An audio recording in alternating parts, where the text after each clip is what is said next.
وہ اس وقت بکھری حالت میں لال آنکھیں لیے حویلی کے اس کمرے کے فرش پر بیٹھا تھا جہاں چہار سو بہت ہی دردناک یادیں بکھری ہوئی تھیں۔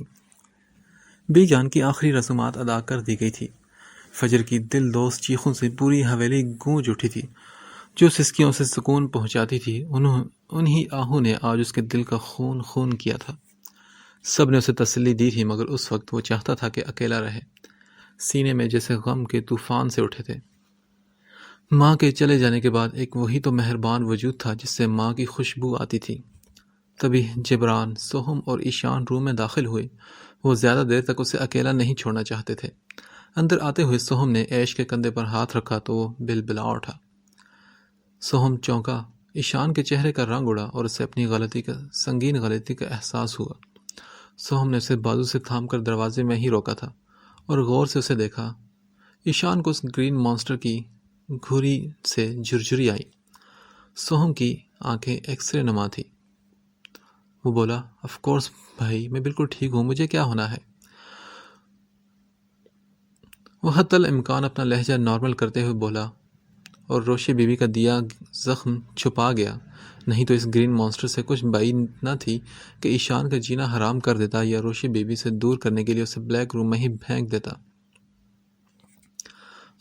گڈ، چلو۔ وہ لوگ اندر آئے جہاں مہابیر بیڈ سے ٹیک لگائے زمین پر بیٹھا تھا۔ جبران بھی اس کے قریب بیڈ پر بیٹھا۔ مہابیر کا ٹوٹا ہوا لہجہ سب کو سوگوار کر گیا تھا۔ وہ بولا، جبران، موت کی وجہ بتاؤ۔ وہ بولا، میجر ہارٹ اٹیک، اکٹھے ہی 2 ہونے کی وجہ سے ڈیتھ ہو گئی۔ جبران بمشکل بتا پایا۔ اب مہابیر کے سینے میں کچھ اور ہی سوچ کے طوفان سے اٹھے تھے۔ کہیں فجر نے اس پیپر کے بارے میں بی جان کو تو نہیں بتایا، کہیں اس وجہ سے تو ٹینشن نہیں لی تھی انہوں نے، کہیں یہی غم تو نہیں نکل گیا ان کی جان۔ اس کے تنے اعصاب پھٹنے کو تھے مگر یہ وہ وقت تھا جب اسے جا کر جھنجھوڑ کر پوچھ بھی نہیں سکتا تھا کہ وہ تو ہوش میں ہی نہیں تھی۔ اس کی طبیعت بہت بری طرح خراب ہونے کی وجہ سے ہی جبران نے اسے سکون آور میڈیسن دی تھی۔ اب وہ اپنی کن پٹیاں سہلا رہا تھا۔ وہ بولا، جبران، مجھے بھی وہ میڈیسن دے دو، نہیں تو میں پاگل ہو جاؤں گا۔ جبران اٹھا اور میڈیکل باکس میں سے میڈیسن لا کر اسے دے دی۔ کچھ دیر تک وہ لوگ وہیں بیٹھے رہے۔ جب مہابیر بھی گہری نیند سو گیا تو پھر وہاں سے نکل آئے۔ اب ان دونوں کے پاس پاشا، رحاب، پنکی اور شیلا تھی۔ اس کی آنکھوں کے سامنے دھند سی تھی اور وہ نیم غنودگی میں تھی، مگر یہ ضرور آبزرو کر سکتی تھی کہ وہ ہاسپٹل کے بیڈ پر تھی۔ مفرا اپنی جگہ سے لاکھ کوشش کے باوجود ہل نہیں پا رہی تھی۔ تبھی آہٹ سی محسوس ہوئی اور قدموں کی چاپ اندر آتی سنائی دی۔ جبران سونیا اور ایک اور سسٹر کے ساتھ آج 1-2 دن بعد اس کے روم میں آیا تھا۔ ایک نظر بیڈ پر لیٹے وجود کے چہرے پر ڈالی، پھر قریب آ کر اس کی پلس چیک کی اور فائل سے ریکوری چیک کی۔ اس نے سونیا کی جانب اشارہ کر کے سوالیہ نگاہوں سے دیکھا۔ جب آپ اسے یہاں لائے تھے تو اسے وہ میڈیسن دی جا رہی تھی جس سے اس کی مینٹلی کنڈیشن بہت بری طرح خراب ہو جاتی، مگر ٹائم رہتے علاج شروع ہو چکا ہے۔ اسے ہوش میں آنے ہی نہیں دیا گیا اور اس کے دماغ کو پرسکون رکھا گیا ہے تاکہ ریکوری جلدی ہو۔ وہ میڈیسن بہت خطرناک تھی، ابھی شاید اس نے اپنی کوششوں سے وہ پوری نہیں لی تھی، تبھی بچ گئی۔ سونیا نے ڈیٹیلز بتائی۔ مفرا دیکھ نہیں سکتی تھی، ہاں، مگر سن رہی تھی۔ وہ بولا، گڈ، جب یہ مکمل ریکور ہو جائے تو اسے ڈاکٹر جنت صاحبہ کے پاس لے کر جانا تمہاری ذمہ داری ہے سونیا۔ وہ ہمارے ہاسپٹل کی بہت اچھی سائیکالوجسٹ ہیں، اس کی کاؤنسلنگ وہی کریں گی اور مجھے اس کاؤنسلنگ کی مکمل لائیو ویڈیو اپنے فون میں چاہیے۔ یہ سب تمہاری ذمہ داری ہے۔ جبران نے ایک گہری نگاہ بیڈ پر ڈالی اور نگاہ ہٹا لی۔ سونی نے غور سے جیکے کو دیکھا۔ کیا یہ باتیں اس نے جیکے کے منہ سے سنی تھی؟ اور کیوں؟ وہ حیران تھی۔ وہ بولی، جبران، کیوں آپ اسے یہاں لائے ڈاکٹر کے پاس؟ Shirt up Sonia. اس سے پہلے کہ سونیا اسے جیکے کہتی وہ غرایا، just shut up Sonia, complete your work quickly and mind your own business. وہ سرد سے لہجے میں کہتا لمبے لمبے قدم بھرتا وہاں سے جا چکا تھا۔ سونیا نے نم آنکھوں سے پلٹ کر بیڈ پر لیٹے اس نازک گلابی سے وجود کے دیکھا جو اپنی آنکھیں کھولنے کی ناکام سی کوششیں کر رہی تھی۔ سوہم اپنے اپارٹمنٹ میں آیا تھا۔ اس کے سینے میں وحشتوں کے ابال اٹھ رہے تھے، کہیں بھی سکون نہیں تھا۔ وہ اپنے روم میں آیا، کپڑے لے کر واش روم میں گیا اور کافی دیر شاور کے نیچے کھڑے ہو کر اپنے دماغ کو پرسکون کرنے کی کوشش کرنے لگا۔ پھر تولیے سے بال رگڑتا باہر آیا تو سامنے ہی منی کھڑی تھی۔ وہ بولا، کافی بنا کر لاؤ منیب میرے لیے۔ اور پھر وہ بیڈ پر بیٹھ گیا۔ منی کے باہر نکلتے ہی اس نے اسکرین آن کی تھی اور بڑے غور سے اس کی جانب دیکھا جہاں وہ سرخ گٹھلی بیڈ پر سمٹی سی لیٹی تھی۔ سوہم کی نگاہ بے اختیار وال کلاک کی جانب اٹھی۔ عصر کا وقت تھا اور یہ سوہم نے پہلو بدلا، مگر نظر اسکرین پر ہی ٹھہری تھی جہاں وہ جالی کا سرخ دوپٹہ سر سے پیر تک تانے دائیں کروٹ سمٹی سی شاید سو رہی تھی۔ سوہم نے اپنی چٹکتی کن پٹیاں سہلائی، جس میں جو ایک صحرا تھا جو کبھی جلتا تھا اور کبھی بجھتا تھا، اور اب یہ تھی کہ اس نے غصے سے اپنے جبڑے بیچ لیے۔ اٹھ کیوں نہیں رہی؟ کہیں کچھ ہو تو نہیں گیا؟ اوف مائی گاڈ! وہ ابھی سوچ ہی رہا تھا تبھی منی کافی کا مگ لیے روم میں داخل ہوئی تھی اور مسٹر گرین مانسٹر ماہر سوہم خان کو تنی رگیں لیے LED کی اسکرین کو گھورتے پایا۔ منی نے کافی کا مگ اس کے آگے کیا تو اس نے اسکرین آف کی اور بولا، یہیں رکھو، میں آتا ہوں۔ یہ کہتا ہوا ایک جھٹکے سے دانت پیستا اٹھا تھا۔ منی نے مانی خیزی سے اس کی کمر کو گھورا۔ وہ لمبے قدم اٹھاتا بلیک روم تک چلا آیا۔ باہر ڈور پر مخصوص جگہ پر ہاتھ رکھا تو ڈور کھلتا چلا گیا، جو صرف اس کے فنگر پرنٹ سے ہی کھلتا تھا۔ دھیمے قدموں سے وہ اندر آیا اور بیڈ کے قریب آ کر رکا۔ آہٹ پر بھی اس چھوٹی سی لڑکی میں کوئی حرکت نہیں ہوئی تھی۔ وہ اس جانب کھڑا تھا جدھر اس نے کروٹ لی ہوئی تھی۔ چہرہ سرخ دوپٹے میں چھپا ہوا تھا، مگر دوپٹے کی حدود سے دایاں ہاتھ اور کلائی باہر نکل کر براؤن شیٹ پر سفید روئی کے گال کا منظر پیش کر رہی تھی۔ سوہم نے چاہا کہ وہ اس کی پلس چیک کرے۔ اسی مقصد سے ہاتھ اس نے آگے بڑھایا تو وہ شاکڈ سے اپنے ہاتھ کو دیکھے گیا، جس میں واضح طور پر لرزش تھی، کیونکہ کبھی بھی خون خرابہ کرتے اور انسانوں کو گاجر مولی کی طرح کاٹتے جس ہاتھ میں ذرا بھی لرزش نہ آئی تھی، آج وہ اس نازک سی کلائی کو چھوتے ہوئے کیوں لرز رہا تھا۔ وہ بہت بری طرح جھٹ پڑایا تھا، جبکہ منی اس کے روم میں اب اسکرین پر اس گرین مانسٹر کو موم کی طرح پگھلتے ہوئے نہایت دلچسپی سے دیکھ رہی تھی۔ تبھی سوہم نے سر جھٹکتے ہوئے کلائی تھام کر پلس چیک کی۔ اس کی مارش میلو کی طرح نرم سی کلائی۔ سوہم کا دل کم بخت اپنے ہی ہانکنے میں لگا تھا۔ اس کی پلس نارمل چل رہی تھی، اس کی نماز قضا ہو رہی تھی۔ سوہم کے ماتھے پر ڈھیر سارے بل آئے، دل کیا کہ جھنجھوڑ کر اٹھا دے، آخر ایسی بھی کیا نیند ہے اسے۔ تبھی آہستگی سے اس نے چہرے سے دوپٹہ سرکایا اور اپنی جان ایک مسلسل آنے والے عذاب میں جھونک دی۔ اس کا دل جو ہمیشہ چپ ہی رہتا تھا، اس نے چپکے سے سرگوشیاں شروع کر دی۔ سوہم خان، میں اگر تم سے کہوں کہ میں نے ابھی مجسم محبت کو اپنے سامنے دیکھا تو کیا تم یقین کرو گے؟ کسی نے اس سینے کے اندر سے سرگوشی کی۔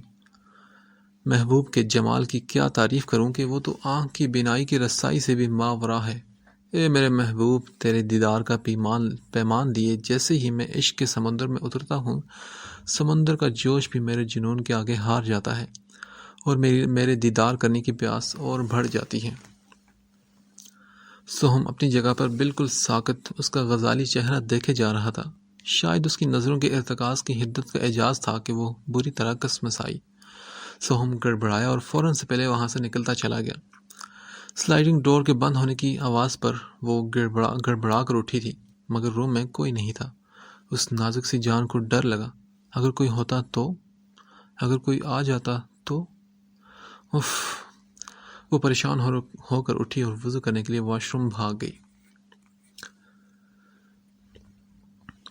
نیورو سرجن ڈاکٹر انم آروشی پر جھکی ہوئی تھی۔ آروشی کا CT اسکین بھی ہو چکا تھا اور اب ڈاکٹر اس کی فائل چیک کر رہی تھی۔ ڈاکٹر نے اس کی دماغی حالت کی وہی وجوہات بتائی تھی جن کا ایشان کو پہلے سے اندازہ تھا۔ وہ تمام ڈیٹیلز حاصل کر کے اس پرائیویٹ روم میں آیا تھا جہاں بیڈ پر آروشی میڈیسن کے زیر اثر سکون سے سو رہی تھی۔ اس کے پاس ہی علیزے چیئر پر بیٹھی تھی۔ جب وہ روم میں آیا تو علیزی بری طرح کھانس رہی تھی، اس قدر شدت سے کہ وہ بھی حیران ہو گیا۔ اب تو کھانسی سے اس کی سانس بھی اٹک رہی تھی۔ ہے علیزے، آر یو اوکے؟ وہ آگے آیا تبھی وہ واش روم بھاگ گئی تھی۔ ایشان بھی پریشان سے اس کے پیچھے آیا تھا اور یہ دیکھ کر ایشان کے پیروں کے نیچے سے زمین کھسکی تھی کہ علیزے نے خون کی وومیٹنگ کی تھی اور پھر بڑی مشکل سے وہ سنبھلی تھی۔ ایشان نے اس کی بیک رب کی، اس کی سانس بحال ہوئی تو ایشان اسے روم میں لایا اور سنجیدگی سے اسے دیکھا اور پھر بولا، علیزے چلے میں آپ کا بھی چیک اپ کرواتا ہوں، یقیناً کوئی شدید قسم کا مسئلہ ہے آپ کو۔ علیزے نے جواب دیا، نہیں ڈاکٹر، اس کی کوئی ضرورت نہیں، مجھے پتا ہے کہ مجھے کیا ہوا ہے۔ کیا ہوا ہے آپ کو، بتائیں مجھے۔ مجھے بلڈ کینسر ہے اور لاسٹ سٹیج پر ہوں میں۔ وہ اتنے سکون سے بولی جیسے کہہ رہی ہو کہ اسے موسمی فلو ہوا ہے۔ ایشان نے حیرت سے اسے دیکھا تھا۔ وہ بولا، اور آپ مجھے اب بتا رہی ہیں؟ کدھر ہیں آپ کی رپورٹس، جلدی دکھائیں مجھے۔ ایشان نے اسے ڈانٹا، تبھی اس کے بازو پر ایشان نے وہ سیاہ داغ دیکھے تھے۔ وہ بولی، ڈاکٹر مجھے اپنی ذرا برابر بھی فکر نہیں ہے، اب تو بس کسی بھی وقت۔ تلخی سے مسکرا کر اس نے اپنی بات ادھوری چھوڑی، مگر جانے سے پہلے میں عروشے کو محفوظ ہاتھوں میں جاتے دیکھنا چاہتی ہوں۔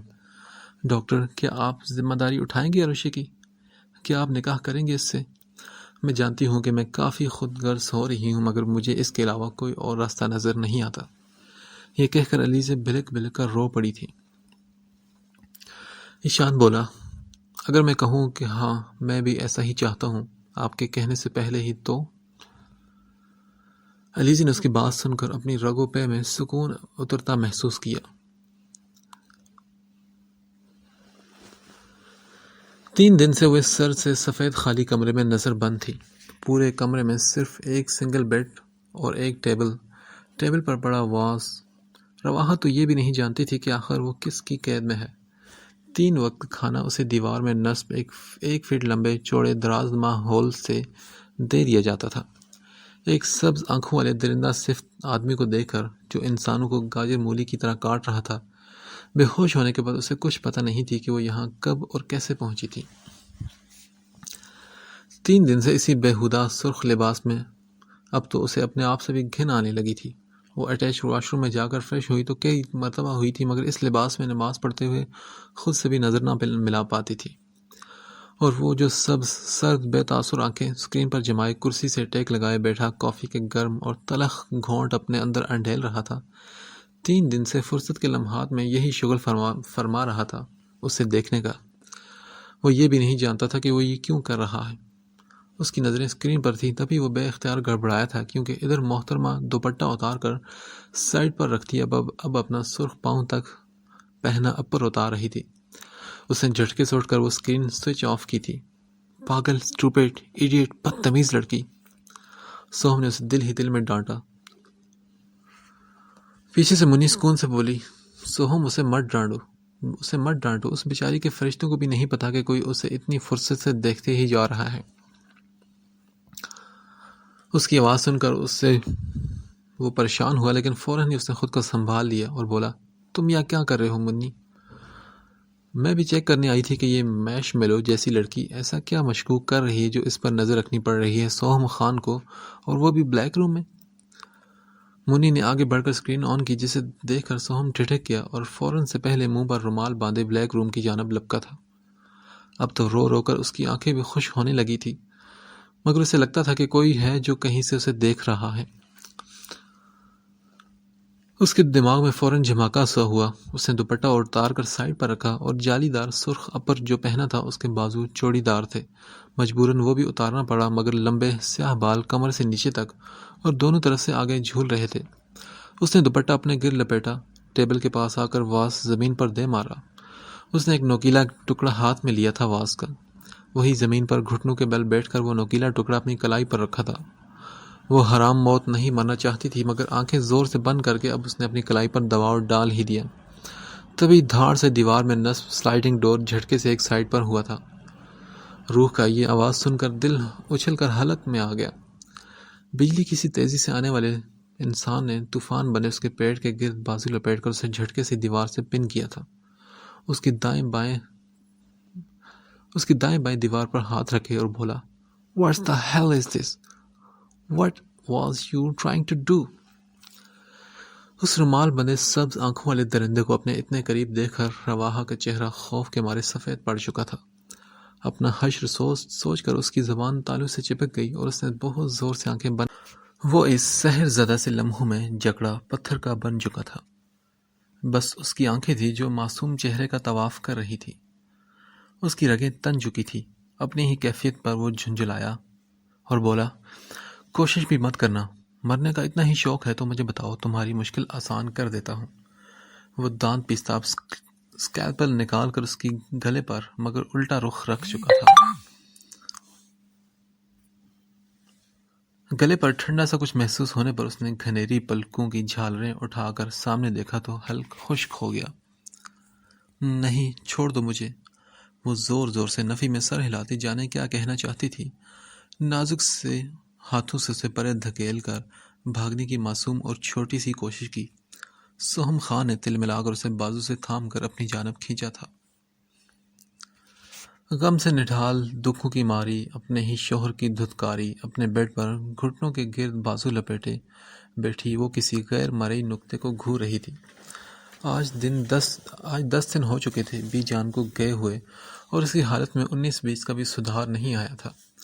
وہ یوں ہی سارا دن روتی، جب تھک جاتی تو بس یوں ہی ایک جگہ بیٹھی گھورتی رہتی. کھانا بھی بس زندہ رہنے کے لیے رحاب کے ہاتھوں زہر مار کر لیتی تھی. آج بھی وہ اسی سچویشن میں بیٹھی تھی جب مہابیر تن فن کرتا اس کے کمرے میں داخل ہوا تھا. بہت ہی اچانک سے اسے بازو میں تھام کر بیڈ سے نیچے گھسیٹتا وہ اپنے روبرو اس نے کیا تھا. فجر نے خالی نگاہوں سے سامنے کھڑے شخص کی وحشت زدہ آنکھوں کو دیکھا. وہ بولا، جو میں پوچھوں ہاں یا نہ میں جواب دینا. فجر، کیا تم نے ڈائیورس پیپرز بی جان کو دکھایا تھا؟ سرخ اور لہو چھلکاتا چہرہ، بھسم کرنے والا انداز، سرخ لال آنکھیں. آج بھی اس بے مہر کو اس نیم جان وجود پر ترس نہیں آیا تھا. حوصلے ہی جواب دینے لگے، اس قدر اس نے آزمایا مجھے. اس کی بات کے جواب میں فجر نے کوئی جواب نہ دیا اور خاموشی سے اسے دیکھے گئی. خدا کے لیے فجر، مجھے یہ مت کہنا کہ اس دنیا میں موجود ایک آخری خون کا رشتہ بھی میں نے تمہاری ہوئی وجہ سے کھو دیا ہے. اب جواب دو مجھے. وہ ٹوٹے بکھرے لہجے میں بولتا ایک مرتبہ پھر اس پر ستم کے پہاڑ توڑنے میں مصروف تھا. تبھی اتنے سالوں میں پہلی مرتبہ، ہاں آج پہلی مرتبہ سوہم تیش کی عالم میں اس کمرے میں داخل ہوا تھا. مہابیر کے ہاتھ پیچھے جھٹکے تھے اس نے. تیش و اشتعال میں گرین مانسٹر کی لال انگارہ آنکھیں عجیب سے منظر پیش کر رہی تھی. سٹاپ اٹ مہابیر، اگر اتنی ہی فکر تھی بی جان کی تو بھیجا ہی کیوں تھا وہ پیپر؟ اول تو تم ایسا چاہتے ہی نہ تھے. اگر ایسا کرنے ہی لگے تھے تو تینوں ایک مرتبہ ہی دے کر اپنی جان چھڑاتے. اور اب اسے الزام دینے کی ضرورت نہیں، اس نے نہیں دکھائے وہ پیپر بی جان کو. Now get lost from here. شکل گم کرو اپنی، نہیں تو پٹو گے مجھ سے. سوہم غصے سے بولا تو وہ شرافت کا مظاہرہ کرتا مگر آگ کا ایک شعلہ بنا وہاں سے نکلتا چلا گیا. سوہم نے ایک نظر اس سفید پڑتے چہرے کو دیکھا، اس کے سر پر ہاتھ رکھا اور وہاں سے نکلتا چلا گیا. کیونکہ حویلی میں غیر معمولی سی ہلچل مچی ہوئی تھی. جب رحاب اس کے کمرے میں آئی تو وہ تڑپ کر روتی اپنے بال نوچ رہی تھی. ایسی پاگلوں والی اس کی حالت پر رحاب کے رونگٹے کھڑے ہو گئے تھے. رحاب سے اس کو سنبھالنا دو بہر ہو رہا تھا. تبھی پاشا کے ہمراہ اندر ریشمہ داخل ہوئی تھی. پاشا نے انہیں عقیدت سے ہاتھ تھام کر اندر لایا تھا. جھریاں زدہ چہرے پہ عجیب سا نور تھا کہ ایک مرتبہ تو انہیں دیکھ کر سبھی کا سانس تھم چکا تھا. فجر کی سسکیاں بھی اب بے آواز ہو چکی تھی. ریشمہ کو بیڈ پر بٹھایا گیا. دادو، فجر نے کہہ کر ان کی گود میں منہ دیا تھا اور پھر سسک پڑی تھی. ریشمہ نے اس کا سر تھپتھپایا اور بالوں میں ہاتھ پھیرا. کیا ہوا میری بچی کو؟ ریشمہ کے لہجے میں ایک ٹھہراؤ سا تھا. وہ بولی، دادو مجھے لگتا ہے کہ میرا کلیجہ پھٹ جائے گا، مر جاؤں گی میں ان تکلیفوں اور غموں سے لڑ کر. ریشمہ اس کی بات سن کر مسکرائی اور بولی، جب تمہیں یہ لگے نا کہ کلیجہ غموں سے پھٹ ہی جائے گا تو ایک پاک ہستی محمد صلی اللہ علیہ وسلم کے قصوں کو یاد کر لیا کرو. وہ پیدا ہونے سے پہلے ہی یتیم ہو گئے. اللہ تعالیٰ کے محبوب ترین ہونے کے باوجود کون سی ایسی تکلیف، غم اور پریشانی تھی جو انہوں نے برداشت نہیں کی. سب اپنے پیاروں کو اپنی آنکھوں کے سامنے جاتے دیکھا انہوں نے. اتنے پتھر کھائے کہ جوتے خون سے بھر جاتے. بیٹیوں کو بھی کھویا اور بیٹوں کے بھی، حالانکہ اختیار رکھتے تھے کہ آسان زندگی گزار سکیں. بہت آسان، مگر ایسا کیا نہیں۔ بس صبر کا دامن ہاتھ سے نہیں چھوڑا تو ان کے پیروکار ہونے کی وجہ سے ہمیں بھی تو صبر کرنا چاہیے نا۔ فجر بولی، مگر دادو، محمد صلی اللہ علیہ وسلم تو اتنی عظیم الشان ہستی ہیں اور میں تو بہت معمولی سا انسان ہوں، میں نہیں کر سکتی اتنا صبر، مجھ سے نہیں ہوتا۔ وہ بے بسی سے بولی تو ریشما نے کہا، بیٹا تو پھر ہماری مثال لے لو۔ مرد و عورت کے بیچ کی ہماری زندگی اس قدر اذیت ناک اور عذاب ناک ہے بچی کہ سوچ ہے تمہاری، نامکمل ادھورے ہیں ہم۔ تم تو ایک شخص کے دھتکارے پر زندگی سے خفا ہو گئی، ہمارا حوصلہ دیکھو، سگے ماں باپ کے دھتکارے ہوئے، اور ہر در پر دھتکار ملتی ہے ہر انسان سے۔ مردوں اور عورتوں کی اس دنیا میں جیسے ہماری تو کوئی جگہ ہی نہیں، ہر کوئی یا تو غلیظ بھوکی نظروں سے دیکھتا ہے یا حقارت کی نظروں سے۔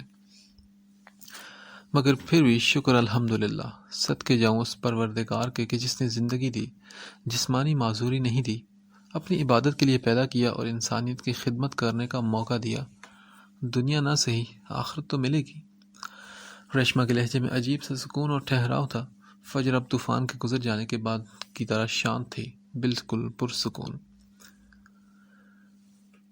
جیسے اسے صبر آ گیا ہو، جیسے اس مہربان آغوش نے ماں کی نرم ممتا کی طرح سر سہلایا ہو۔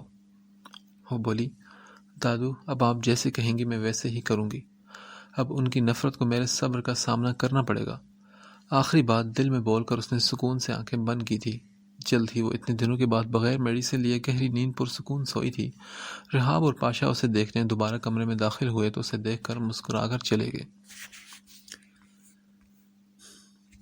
دوسری جانب رواحہ کو اس کمرے میں بند ہوئے آج 10واں دن تھا۔ وہ یلو کرتی شلوار میں بڑا سا دوپٹہ حجاب سٹائل میں لیے بیڈ پر بیٹھی تھی۔ اس دن کا سوچ کر اسے آج بھی جھرجھری آ جاتی تھی جب وہ سبز آنکھوں والا درندہ نما شخص اس کمرے میں اس کے اتنے قریب آیا تھا۔ اس نے اسے دور بھاگنے کی، اسے پرے دھکیل کر دوسری جانب کی کوشش کی تھی۔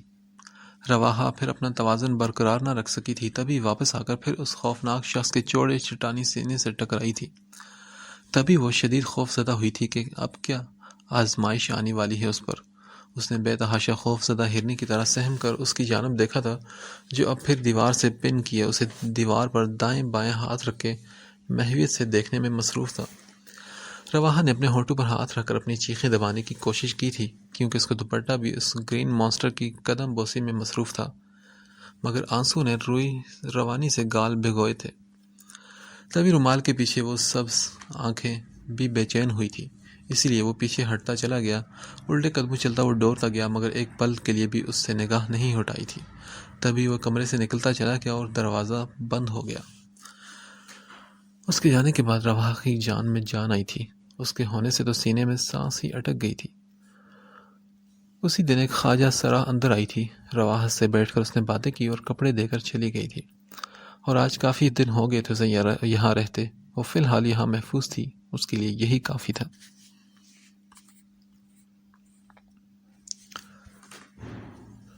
رستم ولا میں موت کا سناٹا سا طاری تھا۔ جب اس سناٹے کو چیرتی 3-4 گاڑیوں کے ٹائروں کی چرچراہٹ کی آواز نے فضا میں شور پیدا کیا۔ وہ گاڑیاں رستم ولا کے پورچ میں داخل ہوئی تو ایک بگدڑ اور ایک گھبراہٹ سی تھی جو چاروں اور دیکھنے کو ملی۔ سفید کلس لگا کھدر کا سوٹ، پشاوری چپل پہنے وہ شخص غرور اور تکبر سے گاڑی سے نیچے اترا تھا۔ منیر دادا آ گئے۔ لوگوں کی سرگوشیاں عروج پر تھی اور ہر کوئی اس کا استقبال کرنے کو بچھا جا رہا تھا، مگر وہ حقارت بھری نگاہیں ان آدمیوں پر ڈال کر اندر بڑھا تھا۔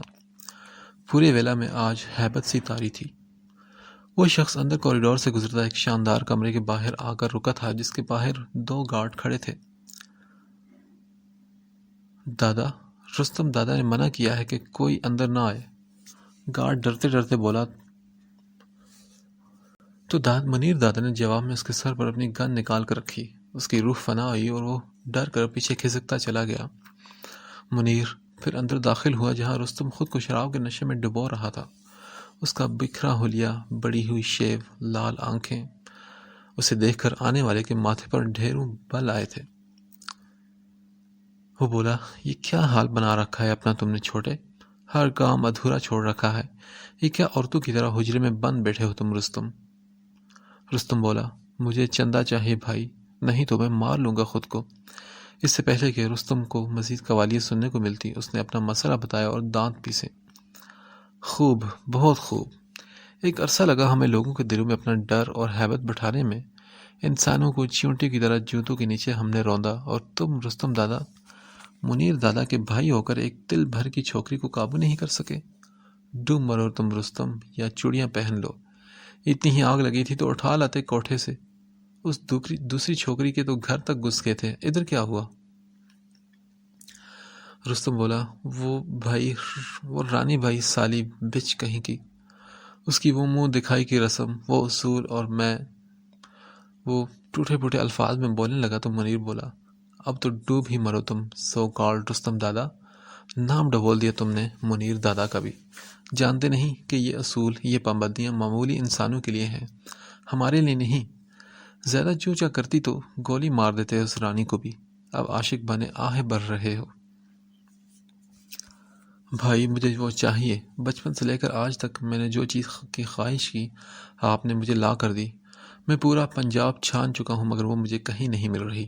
مجھے وہ چاہیے ہر قیمت پر۔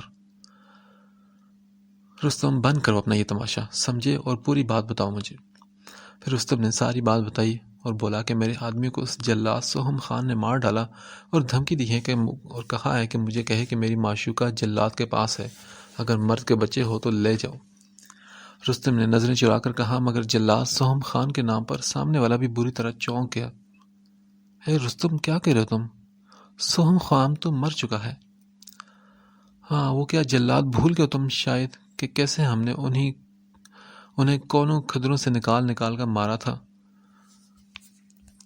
اور تو اور پنجاب میں ہی اندھیروں میں ٹامک ٹوئیاں مارتا رہے، اور تو پنجاب میں ہی اندھیروں میں ٹامک ٹوئیاں مارتا رہے۔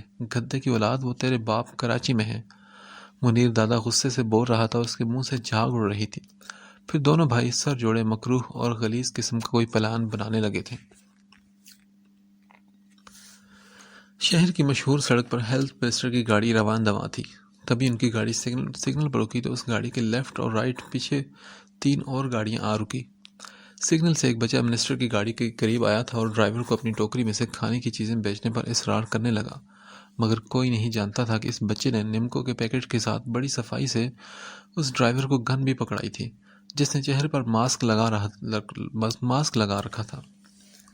وہ بچہ اب جا چکا تھا اور اتنی ہی جلدی اور صفائی سے منسٹر صاحب گن پوائنٹ پر دوسری گاڑی میں شفٹ ہو چکے تھے۔ منسٹر کی گاڑی اس ڈرائیور نے تھوڑی دور جا کر ایک مخصوص جگہ پر چھپا لی تھی اور اپنی ہیوی بائک پر ان گاڑیوں کا پیچھا کرتا بڑی جلدی ان تک پہنچ چکا تھا۔ شہر کی بیرونی حدود میں وہ گاڑیاں ایک بہت ہی ویران پرانی فیکٹری میں داخل ہوئی تھی۔ وہ 3 تھے جنہوں نے اپنے چہرے رومال باندھ کر چھپائے ہوئے تھے، چوتھا بھی بائک سے اترا تھا۔ منسٹر بولا، ہیلو، کون ہو تم اور مجھے یہاں کیوں لائے ہو؟ جانتے نہیں میں کون ہوں؟ چھوڑوں گا نہیں میں تم سب لوگوں کو۔ مگر وہ لوگوں نے اس منسٹر کو دبوچ کر اندر لا کر ایک چیئر پر بٹھا گئے تھے، جہاں ایک شخص ان کی جانب پیٹھ کیے کھڑا تھا۔ ان چاروں میں سے ایک نے منسٹر کی چیئر کے سامنے ایک چیئر رکھی، تب وہ شخص مڑا جس کے چہرے پر بھی رومال بندھا ہوا تھا۔ وہ شخص بھی اطمینان سے آ کر اس کی چیئر پر بیٹھ گیا اور باقی 4 اس کے پیچھے کمر پر ہاتھ باندھ کر کھڑے ہو گئے۔ منسٹر کو جیسے کوئی پرواہ ہی نہیں تھی کہ وہ کڈنیپ ہو چکا ہے، اس لیے وہ اطمینان سے بولا کہ تم لوگ کون ہو؟ ہماری تعریف تو دنیا کرتی ہے۔ پاشا کی سرسراتی بھاری آواز سناٹے میں گونجی اور وہ بولا، دنیا گواہ ہے کہ ہمیں جلاد کے نام سے جانا جاتا ہے۔ بے رحم، سفاک، ظالم اور نہ جانے کیا کیا نام ہیں ہمارے۔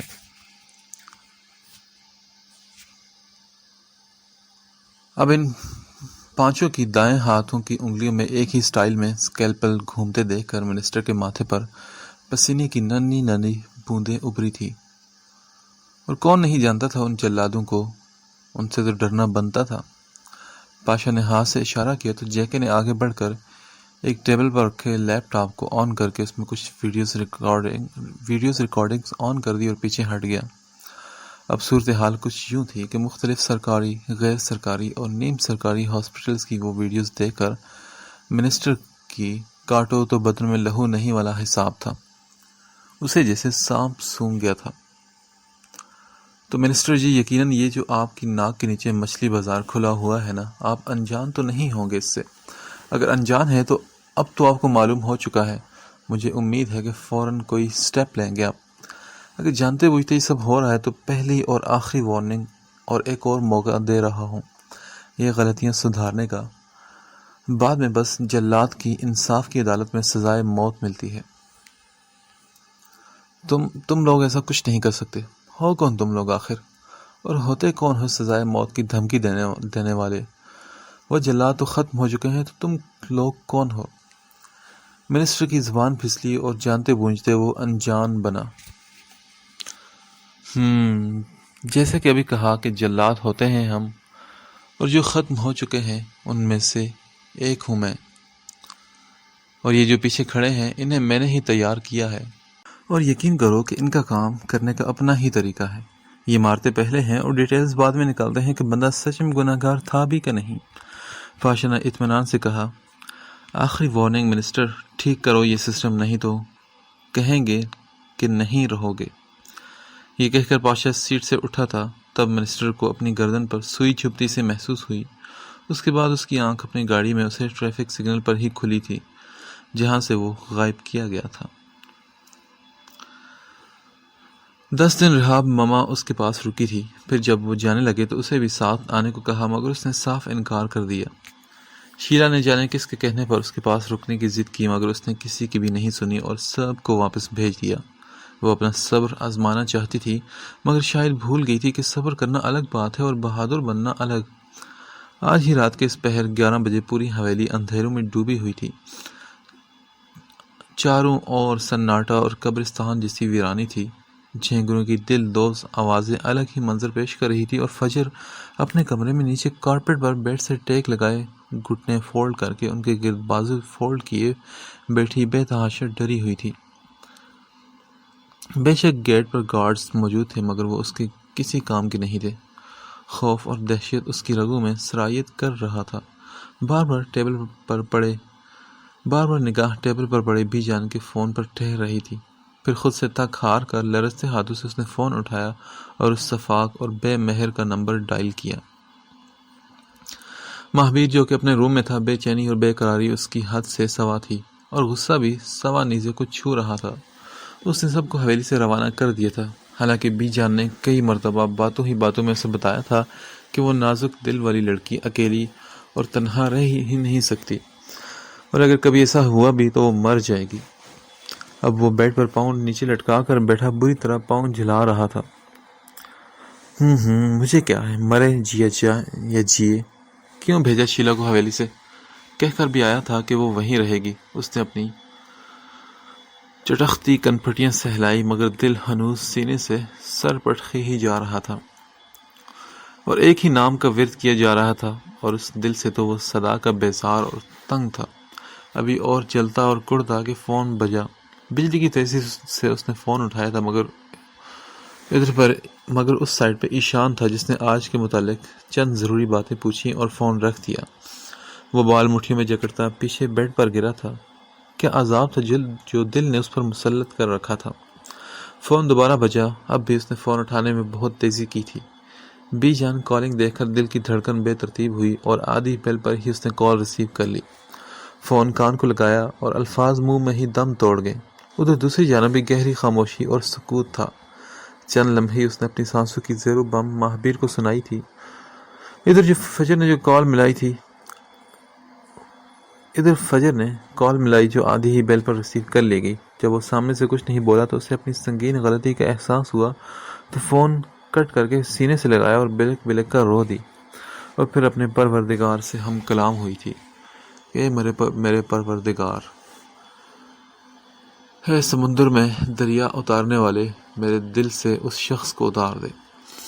چند ہی پل مزید خوف کے زیر اثر کیے تھے، پھر وہ ہوش و خرد سے بیگانہ ہوتی ایک جانب لڑک گئی تھی۔ فون بند ہونے پر مہابیر کے ماتھے پر بے شمار بل آئے تھے۔ اس کی جان سولی پر لٹکی تھی کہ کہیں کچھ غلط نہ ہو جائے۔ وہ جھٹکے سے اپنا موبائل کیز اٹھا کر وہاں سے نکلا تھا۔ کچھ ہی دیر میں بڑی ریش ڈرائیونگ کے بعد اس کی گاڑی حویلی میں داخل ہوئی تھی۔ وہ تیزی سے گاڑی سے باہر آیا تھا۔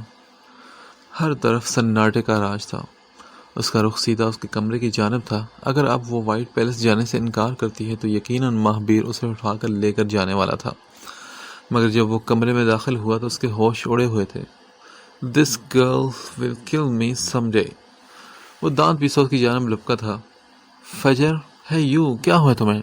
ڈیم اٹ، اٹھو اور مجھ سے بات کرو." وہ غصے سے بولا اور پینٹ کی پاکٹ سے فون نکال کر میسج ٹائپ کیا۔ فون رکھا اور پھر اس کی جانب متوجہ ہوا، اسے اٹھا کر بیڈ پر لٹایا۔ نیلی فراک اور ٹراؤزر میں دوپٹہ فرش پر پڑا تھا، بکھرے بال اور بکھرا حلیہ، آنکھوں کے گرد سیاہ حلقے۔ اسے دیکھ کر مہابیر کے جبڑے بھیج گئے تھے۔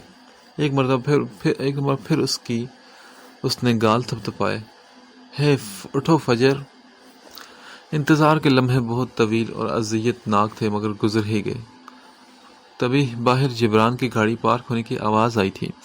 مہابیر نے جلدی سے چادر کھول کر اس کے اوپر اڑائی اور پھر چند ہی لمحوں میں وہ اندر داخل ہوا تھا، مگر یہ دیکھ کر کہ مہابیر کی سانس اٹکی ہوئی تھی کہ اس کے ساتھ وہ گرین مانسٹر بھی اندر داخل ہوا تھا۔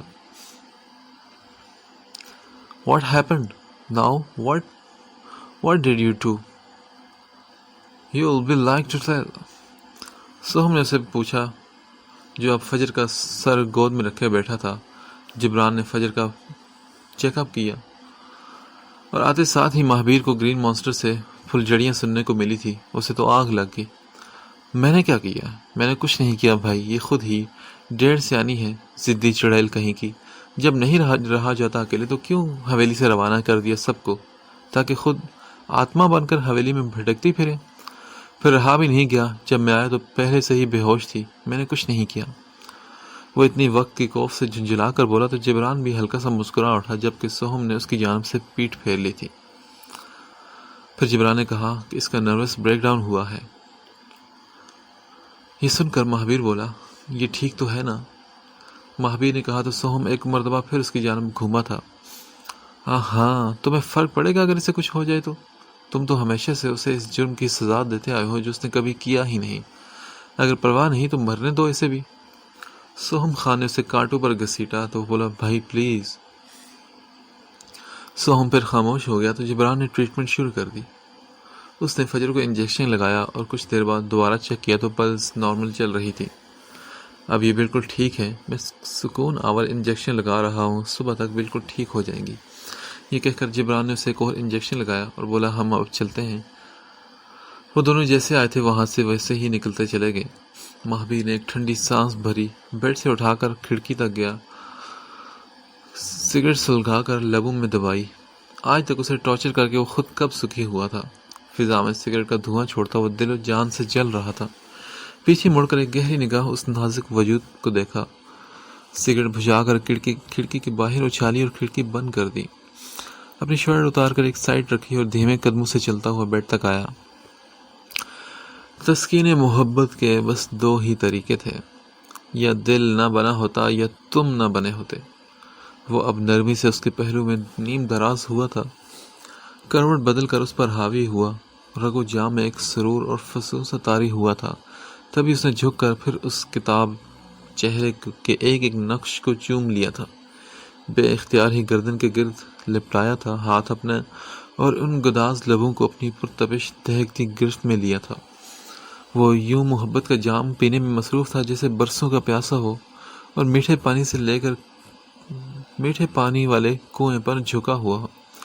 اس سے پہلے کہ وہ بے قابو ہو جائے اور جذبوں پر بند بانا مشکل ہو جاتا، وہ نرمی سے پیچھے ہٹا تھا اور اسے اپنی آغوش میں لے کر سکون سے آنکھیں بند کر لی تھی۔ رواحہ عشاء کی نماز ادا کر کے بیڈ پر بیٹھی تھی۔ نماز کے بعد دعا کے لیے ہاتھ اٹھائے تو 2 سبز سی آنکھیں تصور کے پردے پر لہرائی تو وہ بے تحاشا چونکی تھی۔ اب تو اکثر وہ آنکھیں سوتے جاگتے اٹھتے بیٹھتے خود کو دیکھتی محسوس ہوتی تھی اور ہر وقت تصور کے پردے پر لہراتی رہتی تھی، اور اپنی اس صورتحال سے وہ بہت جھنجھلا بھی رہی تھی۔ اسی ادھیڑ پن میں بیٹھی تھی کہ سلائیڈنگ ڈور کھلنے کی آواز پر اس نے چونک کر پیچھے مڑ کر دیکھا۔ منی، جسے سوہم نے ڈول لا کا کوڈ بتایا تھا، مسکراتی ہوئی اندر داخل ہوئی تو رواحہ بھی مسکرا دی۔ اے مارشمیلو، کیسی ہو؟ آ جاؤ باہر۔ منی نے جب یہ کہا تو رواحہ کو خوشگوار حیرت ہوئی۔ منی نے اطمینان سے کہا تو رواحہ کو حیرت ہوئی اور 2 سبز اور وحشی سی آنکھیں اس کی آنکھوں کے تصور کے پردے پر لہرائی۔ وہ بولی، اچھا اور وہ کون ہے جنہیں گرین مانسٹر کہہ رہی ہو تم؟ اس کا پوچھتے وہ لرزی تھی، تو منی نے کہا، وہ میرا بھائی ہے۔ ارے ہٹو، اس کا تو نہ ہی پوچھو تو بہتر ہے۔ منی نے جان بوجھ کر بات گھمائی اور کڑوا سا منہ بنا لیا۔ سوہم ڈرائیونگ سیٹ پر بیٹھا اپنی منزل کی جانب رواں دواں تھا۔ وہ گاڑی میں وائٹ پیلس میں باہر کسی بھی جگہ ہو کر بھی نہیں ہوتا تھا۔ وہ 2 حصوں میں بٹ چکا تھا اور اپنی اسی حالت سے اب وہ بے حد بیزار تھا۔ جسم اس کا کہیں اور ہوتا تھا اور روح تو یوں لگتا تھا کہ کسی اور کے جسم میں ہی پرو دی گئی ہو، یا یوں تھا کہ اس گداز سے وجود کی روح سوہم کے جسم میں پرو دی گئی تھی کہ وہ ایک سیکنڈ، ایک لمحے کے لیے بھی اس کے ذہن اور دل سے محو نہیں ہو پاتی تھی۔ وہ خود سے بولا، اوکے رائٹ، مجھے اس کے حسن نے متاثر کیا ہے، ایسی کوئی بات نہیں جو میرے دل و دماغ میں کھچڑی پک رہی ہے۔ وہ بے حد حسین ہے، بس اسی لیے۔ Damn it, shit! اسٹیئرنگ پر زور سے اس نے ہاتھ مارا تھا۔ کیا مجھے اس کے جسم کی طلب ہے؟ یخ! اپنی سوچ پر اسے گھن آئی اور کراہیت محسوس ہوئی۔ لیکن کوئی اتنا بھی حسین کیسے ہو سکتا ہے؟ جیسے آسمان سے اتری ہوئی کوئی پری ہو، جیسے بارش کے بعد کی کوسے قزح کے رنگ، جیسے ریشمی گڑیا، جیسے نرم و ملائم مارش میلو۔ وہ اپنی ہی دھن میں اسے سوچے گیا اور اسے پتہ ہی نہ چلا کہ اس کے سرد و سپاٹ لب اپنے آپ مسکرائے تھے۔ وہ اپنے اپارٹمنٹ پہنچا تھا اور اس کی بے چینی حد سے سوا تھی۔ آج پاشا ڈیڈ نے اپارٹمنٹ آنا تھا اور جب انہوں نے رواحہ کے متعلق سوال کرنے تھے تو سوہم خان کے تو چھکے چھوٹنے ہی والے تھے۔ تبھی وہ ماہی بے آپ کی طرح تڑپتا ہوا اندر داخل ہوا تھا، مگر اندر کا منظر دیکھ کر جیسے اس پر کسی نے پیٹرول ڈال کر آگ لگائی تھی۔ وہ ابھی اندھیرے والی سائڈ پر تھا، اس لیے فوراً رومال نکال کر منہ پر باندھا تھا۔ Muneeb, how dare you to get her out? How can you do that? اس کی غصے اور دھاڑ نما آواز سنائی دی تو وہ دونوں ہی باتیں کرتے اپنی جگہ سے اچھلی تھی۔ رواحہ کی نظر بیرونی دروازے تک اٹھی تھی تو وہ سامنے ہی بلیک پینٹ کے اوپر گرے شرٹ میں رومال باندھے شرر بار آنکھوں سے اسے ہی گھور رہا تھا۔ رواحہ کا خوف سے سفید پڑتا چہرہ دیکھ کر منی نے سوہم کو گھورا۔ ارے ہٹو، وہ کون سا بھاگی جا رہی ہے؟ کہیں نہیں جاتی، اور اسے میں ہی… مگر اس سے پہلے کہ منی کچھ کہتی، سوہم سے بازو سے تھام کر بلیک روم کی جانب لے کر گیا تھا۔ منی کا دل کیا کہ ماتھا پیٹ لے اپنا۔ وہ اس لیے بلیک روم میں داخل ہوا تھا تو وہ بری طرح مچلی تھی۔ سوہم نے اسے لا کر پھر دیوار سے پن کیا اور اس کے بالکل سامنے قریب پینٹ کی پاکٹ میں ہاتھ ڈالے کھڑا ہو گیا۔ رواحہ کی آنکھیں دکھ سے ڈبڈبا اٹھی تھی۔ مجسم محبت کو چھو کر دیکھنے کی چاہ دل میں طوفان بن کر اٹھی۔ کاش کہ وہ زبان سے کہہ پاتا، مجھے زندگی کی آغوش میں سونے دے، تیری روح میں جسم ڈبونے دے۔ ماہر سوہم خان کا دل یہیں کہیں اس کے سرخ جالی دار دوپٹے کے جال کے دام میں بہت بری طرح پھنس کر الجھ چکا تھا۔ تبھی اس کے ہاتھ بے اختیار ہوئے تھے اور اس کے نرم اور گداز بازو کو تھام لیا تھا۔ رواحہ یوں صدمے سے بے حال ہوئی جیسے ابھی مر جائے گی۔ وہ اس کے لمس کی حدت سے بری طرح پریشان ہوئی تھی۔ چھوڑیں مجھے، یہ کیا کر رہے ہیں آپ؟ وہ مچلنے لگی تو سوہم کے رگو پہ میں ایک سکون اور سرور سا دوڑا تھا۔ تبھی وہ آگے بڑھتا چلا گیا اور اس کے ماتھے سے ماتھا ٹکا کر اپنی وحشی آنکھیں بند کر لی۔ آئی ہیٹ یو، چھوڑیں مجھے، آپ بھی ویسے ہی گندے ہو، چھوڑو مجھے۔ اس نے سوہم کے سینے پر اپنے نازک ہاتھوں سے مکے برسائے اور بری طرح جھٹپٹائی۔ سوہم اچھی طرح سمجھ گیا تھا کہ وہ کہنا چاہتی ہے کہ تم بھی رستم کی طرح گندے ہو۔ تبھی اس کے کان سائیں سائیں کرنے لگے تھے۔ سوہم نے اپنی آنکھیں اس کی براؤن آنکھوں میں گاڑی تھی۔ رواحہ کی ریڑھ کی ہڈی میں سنسناہٹ ہوئی اور اس کے آنسوں سے چہرہ بھیگ گیا تھا۔ You idiot, stupid fool girl, محبت اور ہوس میں فرق نہیں معلوم تمہیں؟ ان اظہار محبت کے الفاظ کے ساتھ سوہم کا روم روم سلگا تھا۔ تبھی اس نے نرمی سے اسے چھوڑا تھا اور حسب معمول اپنے قدم پیچھے کر لیے تھے۔ ہے یو، یاد رکھنا، اسے جسے دنیا گرین مانسٹر کہتی ہے نا، محبت باوضو ہے اس کے لیے، یاد رکھنا یہ بات۔ اس کی باتیں سن کر رواحہ اپنی جگہ پر ساکت ہوئی تھی۔ وہ یہ کہتا باہر آیا تھا اور سامنے ہی منی کھڑی تھی۔ اسے بہت جلد یہاں سے جانا ہے منی، بتا دینا اسے۔ وہ یہ کہتا اپنے کمرے میں بند ہو چکا تھا۔ ایشان لاؤنج میں داخل ہوا تو وہ اپنے ڈول ہاؤس کے ساتھ کھیلنے میں مصروف تھی۔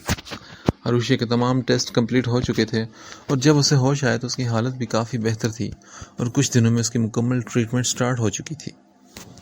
عروشی نے ایشان کو دیکھ کر کلیپنگ کی۔ یس فرینڈ، آؤ میرے ساتھ کھیلو، یہ دیکھو میرا چھوٹا سا ہاؤس جہاں روشے بیوی رہے گی۔ بٹ روشے بیبی بہت سیڈ بھی ہے۔ ریڈ فراک کے نیچے بلیک ٹراؤزر اور بلیک سکارف گلے میں ڈالے لمبے بالوں کی 2 پونیاں جھلاتی، وہ کیوٹ سا بڑا برا سا منہ بناتی سیدھا اس کے دل میں اتری تھی۔ اچھا تو روشے بیوی کیوں سیڈ ہے، بتائے مجھے۔ بیکاز اس ہاؤس میں روشے بیبی بالکل اکیلی ہے۔ روشے بیبی کا کوئی فرینڈ تو ہے ہی نہیں ہاؤس میں، وہ دکھی لہجے میں بولی۔ ڈونٹ وری روشے، میں تو ہوں نا تمہارے ساتھ۔ اب یہ فرینڈ اپنی روشے کو کبھی بھی اکیلا نہیں چھوڑے گا۔ سچ؟ وہ خوشی سے کھلی اور اس کے گلے میں جھول گئی۔ ایشان نے بھی آج اس کی کمر کو نرمی سے ہاتھوں میں تھاما تھا۔ ہاں مجھ، یہ کہہ کر اس کے ماتھے پر ہلکے سے حدت بھرا لمس چھوڑا۔ اوہ یس فرینڈ، روشے بیبی نے کیا اچھا کام کیا ہے، بیکاز آپا تو روشے بیبی کو تبھی فور ہیڈ پر کس دیتی ہے جب کوئی وہ اچھے والا کام کرے۔ روشے بیبی نے اس جلاد کو اندر تک ہلا ڈالا تھا اور کسی کام کا نہیں چھوڑا تھا۔ وہ خود سے بڑبڑایا جبکہ روشے پھر سے اپنے ہاؤس کی جانب متوجہ ہو چکی تھی۔ اچھا روشے بیبی اپنے ٹوائز کے ساتھ کھیلے گی نا؟ اتنے میں ایش کچن میں جا کر روشے کے لیے اچھا سا پاستا بنا کر لائے گا اور آپا سے ایک بات بھی کرے گا، اوکے؟ روشے بھی بہت جلد مان گئی۔ ایشان مسکراتا ہوا کچن کی جانب بڑھا تھا جہاں سے کھٹر پھٹر کی آوازیں آ رہی تھی۔ مجھے پتا ہے کہ کافی دنوں سے آپ مجھے اگنور کر رہی ہیں، مگر خدا کے لیے مجھے بتا دیں کہ عروشی کے ساتھ ہوا کیا تھا، نہیں تو آپ کو کچھ ہو گیا تو یہ راز آپ کے ساتھ ہی منو مٹی تلے دفن ہو جائے گا اور میں کبھی بھی عروشی کا علاج نہیں کر پاؤں گا۔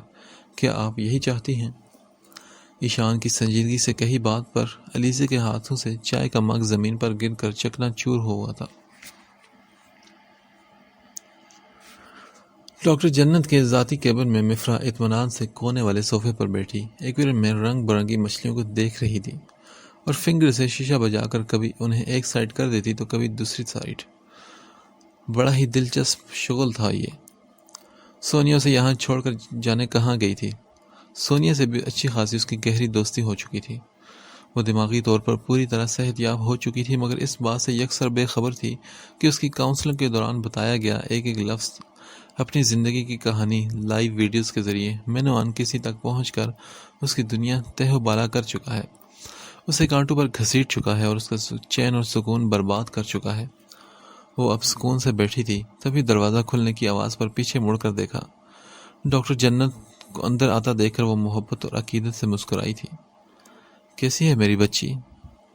میں بالکل ٹھیک ہوں ڈاکٹر، وہ یہ کہتی حیرت زدہ ہوئی تھی کیونکہ ڈاکٹر جنت آج اکیلی نہیں تھی، ان کے پیچھے ہی ایک لمبا چوڑا سرخ و سفید شخص ڈاکٹری کوٹ پہنے اسٹیتھوسکوپ گلے میں لٹکائے اندر داخل ہوا تھا۔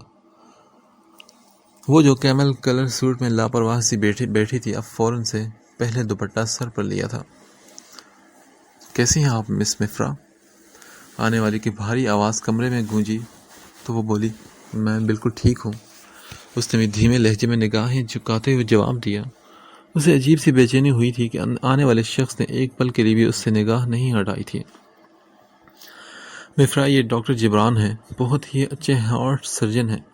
سونیا اور یہی تمہیں میرے پاس لے کر آئے تھے، اب تمہیں ان کے ساتھ جانا ہے، اب تم ان کی زیر نگرانی رہو گی۔ ڈاکٹر جنت نے سکون سے کہہ کر اسے بے سکون کیا تھا۔ مفرا کا تو چہرہ سفید پڑا تھا کیونکہ کوئی بڑے اطمینان سے اسے آبزرو کرنے میں مصروف تھا۔ وہ بوکھلائی اور بولی، مگر ڈاکٹر، ابھی تو اسے لگنے لگا تھا کہ زندگی کچھ آسان ہو گئی ہے، کیا اب زندگی پھر سے کوئی امتحان لینے والی تھی؟ ڈاکٹر جنرل اس کے پریشان ہونے پر بولی، ڈونٹ وری بیٹا، یہ بہت اچھے لوگ ہیں، تم بالکل فکر مت کرو، میرا ڈیوٹی ٹائم آف ہو چکا ہے، اب میں چلتی ہوں۔ ڈاکٹر جنت کے ایک ایک لفظ میں بے چینی تھی۔ انہوں نے مفرا سے نگاہیں چرائی تھی۔ کتنا چاہتا کہ مفرا ان کے ساتھ رہے اور پرسکون زندگی گزارے۔ ان کے خود کے تو بچے بیرون ممالک میں پڑھنے گئے ہوئے تھے اور کتنی اٹیچ ہو گئی تھی وہ مفرا سے، مگر یہ سو کالڈ ضدی اور پاگل جلاد انہوں نے نروٹھے پن سے جبران کو گھورا جو لا تعلق سا بنا بیٹھا تھا. ہاں مگر وقتاً فوقتاً ایک گہری نگاہ اس گلابی گھبرائے وجود پر ضرور ڈال لیتا تھا. ڈاکٹر جنت اب جا چکی تھی اور مفرا شدید نروس ہوتی ہاتھوں کی انگلیاں چٹخا رہی تھی. جبران نے پھر اس پر ایک اور گہری نظر ڈالی. ہارٹ سرجن کے ہارٹ کی بینڈ بجاتی ہے محترمہ نے، مگر جے کے بھی سود سمیت بدلہ لے گا. وہ بولا چلیے. اس کی آواز پر وہ لرزتے قدموں سے اٹھی اور مردہ قدموں سے اس کے پیچھے ہو لی. وہ اسے لیے کوریڈور سے گزرا تھا اور ایک کمرے کی جانب اشارہ کیا. آپ ادھر بیٹھے، میں ڈسچارج پیپر لے کر آتا ہوں. لیکن ہم نے جانا کدھر ہے؟ وہ اب بھی ڈری ہوئی تھی. میں آ کر بتاتا ہوں آپ کو. سامنے والے کا اطمینان بھی قابل دید تھا. وہ اسے چھوڑ کر کوریڈور میں غائب ہو گیا تو وہ کانپتی سی اسی کمرے میں داخل ہوئی. وہاں آ کر ہاسپٹل والے بیڈ پر بیٹھی تھی جب اسے اپنے پیچھے آہٹ محسوس ہوئی. پیچھے مڑ کر دیکھا تو اس دن والا وہ لمبا چوڑا شخص منہ پر رومال باندھے اور اس کے رومال پر جے کے لکھے اس کے سامنے کھڑا تھا. اسکیل پر ہاتھ کی انگلی میں گھوم رہا تھا. کیا وہ اسے مار کر اس کی آرگنز نکال لے گا؟ وہ لٹھے کی طرح سفید پڑی اور بجلی کی تیزی سے دروازے کی جانب بھاگی مگر بے سود. گردن کے پیچھے کچھ چپتا سا محسوس ہوا تو وہ تیورا کر زمین پر گری تھی. کچھ ہی دیر میں ہر چیز دھندلا گئی اور وہ بے ہوش ہو کر دنیا سے بیگانہ ہو چکی تھی. جیکے یہ کیا کیا آپ نے؟ سونیا اندر آ کر چلائی تھی تو وہ بولا سنو، اسے لے جاؤ اور اسی ہاسپٹل کے اسی روم میں اسی بیڈ پر لے جا کر لٹا دو اور کہنا کہ تم باہر بے ہوش ملی تھی. واٹ؟ یہ کیا کہہ رہے ہیں آپ؟ اگر وہیں پھینکنا ہے تو لائے کیوں اور پھر علاج کیوں کیا؟ شٹ اپ سونیا، جتنا کہا ہے اتنا کرو. نو مور کویسچن. وہ سنجیدگی سے اب اطمینان سے رومال چہرے سے اتارتا ہوا بولا. سونیا نے نروٹھے پن سے اسے گھورا مگر اب وہ فون پر کسی کے ساتھ بزی تھا. اس نے اسے جانے کا اشارہ کیا. پاشا سوہم کے سامنے بالکل سامنے ٹانگ پر ٹانگ رکھے بیٹھا تھا. ایک ہاتھ کی مٹھی بنا کر گال پر رکھے اسے بغور سر تاپا گھور رہا تھا. What did? گھورنا بند کریں اور سیدھا سیدھا جو پوچھنا ہے وہ پوچھ لیں. ایسے گھورنے کا کیا مطلب ہے؟ وہ گرین مانسٹر جس کی دہشت اور ہیبت سے ایک دنیا تھر تھر کانپتی تھی اب پاشا کے اس حوالے سے گھورنے پر وہ سخت جھنجھلایا ہوا تھا. پاشا بھی اصل موضوع کی طرف آیا اور بولا کیوں رکھا ہے اسے اپنے پاس؟ ڈیڈ میں کل بھیج دوں گا اس کو کسی سیف جگہ پر. وہ بظاہر لاپرواہی سے بولا مگر اندر ایک طوفان سا اٹھا تھا. ریلی؟ مگر کیوں؟ میں نے تو ایسے نہیں کہا کہ اسے کہیں بھیج دو. مگر ڈیڈ میں اب اسے مزید نہیں رکھ سکتا یہاں. وہ دوسری جانب دیکھتے ہوئے بولا تو پاشا نے گہری نگاہوں سے اسے دیکھتے ہوئے پوچھا کیوں؟ کیونکہ ڈیڈ وہ میری رسپانسبلٹی نہیں ہے اور نہ ہی مجھے کوئی پرواہ ہے. حالانکہ پاشا نے بالکل نہیں پوچھا تھا کہ تمہیں اس کی پرواہ ہے بھی کہ نہیں. وہ دونوں یہاں پہنچ چکے ہیں. مجھے تم سے یہ امید نہیں تھی کہ تم اپنے پیچھے کوئی کلو چھوڑ کر آؤ گے اور اسپیشل اس کے کتے سے بول کر آؤ گے کہ اس کی منظور نظر جلات کے پاس ہے. پاشا نے اپنی آنکھیں اسے دکھاتے ہوئے پوچھا. سوہم کو زیادہ حیرت نہیں ہوئی. پاشا آج بھی ان سب سے اور ان چاروں کے ایک ایک پل سے اتنا ہی باخبر رہتا تھا. او کم آن ڈیڈ، آپ اب بھی مجھے نہیں سمجھے. میں نے تو کتے کے آگے ہڈی پھینکی تھی تاکہ وہ اس کی بھوک کو سونگتا میرے پلان کے مطابق شیر کی کچھار میں چلا آئے اور پھر پاگل کتے کی موت ہی مرے. وہ اطمینان سے بولا سوہم وہ یہاں پہ آ گیا ہے تو پھر تم اس بچی کو اب یہاں سے کیوں بھیج رہے ہو؟ کیا وہ باہر کہیں سیو ہوگی؟ سوہم کے بھی اطمینان میں رتی برابر فرق نہیں آیا تھا. ہاں مگر دل میں جو طوفان اٹھے تھے یہ تو وہی جانتا تھا. مگر اس کے باوجود کم از کم پاشا سے وہ کچھ نہیں کہہ سکتا تھا کہ ڈیڈ اس کی سیفٹی کی بات کر رہے ہیں. اب تو سوہم خان کی مرضی کے خلاف اسے مخالف سمت کی ہوا بھی نہ چھو پائے. کوئی اور تو بڑی دور کی بات ہے. ڈیڈ ہر چیز پلان کے مطابق ہی ہوگی، ڈونٹ وری. آپ کی میرال سے بات ہوئی؟ سوہم نے پاشا کا دھیان رواحہ کی جانب سے دوسری جانب بھٹکانے کو پوچھا جو کہ پاشا اچھی طرح سمجھ چکا تھا. اس لیے وہ ہلکا سا مسکرایا اور بولا ہوئی تھی بات. وہ تمہارا پوچھ رہی تھی اور کہہ رہی تھی کہ اگر تم نے اس سے بات نہ کی تو وہ تمہیں آ کر گنجا کر دے گی. پاشا نے کہا تو سوہم ہلکا سا مسکرایا. دیکھتے ہیں.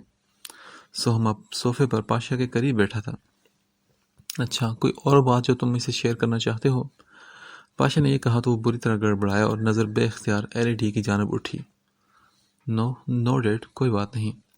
رائٹ، پھر میں چلتا ہوں، تمہاری ماما انتظار کر رہی ہوں گی۔ پاشا یہ کہہ کر اٹھ کھڑا ہوا تو وہ بھی احترام میں کھڑا ہو گیا۔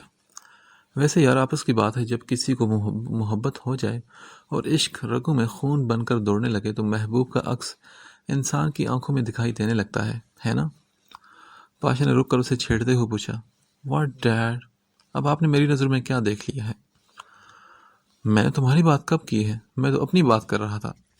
پاشا نے اس کی حالت سے خوب لطف اندوز ہوتے ہوئے دانتوں تلے اپنے لب دبائے تھے اور پھر وہاں سے نکلتا چلا گیا۔